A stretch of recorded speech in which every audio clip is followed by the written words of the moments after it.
এ জগতের সকল পাপীদের মাঝে আমি শ্রেষ্ঠ পাপী, যার ইচ্ছায় অনিচ্ছায় পাপের কোনো শেষ নাই।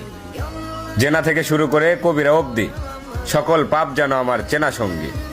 তাই আমিও যদি কিছু চাই, তাহলে কি আমাকেও দেওয়া হবে তোমার অনুগত বান্দাদের ন্যায়?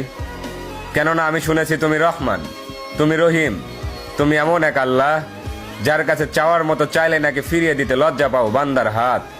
তাই এবার আমিও তোমার চরণে উৎসর্গ করে দিলাম আমার শান্তির ঘুমের নিশিরাত। অতঃপর তুমি নাকি এই নিশিরাতেই বলো, বান্দা কার কি লাগবে চেয়ে নাও। আর এবার আমি তোমায় বলছি মালিক, তুমি আমায় দুঃখ দাও। সুখে থাকলে হয়তো তোমায় ভুলে যেতে পারি, হতে পারি কারো কৃত দাস, কারণ আমি আদম সন্তান, পাপ করা আমাদের পুরনো অভ্যাস। অতঃপর ইয়া রহমান, সব ভুলের ক্ষমাস্বরূপ হয়তো মরিয়ম ইবনে ঈসার মতো আমাকে উঠিয়ে নাও, নয়তো ওমর ইবনে খাত্তাবের মতো খাঁটি হেদায়েত দিয়ে দাও।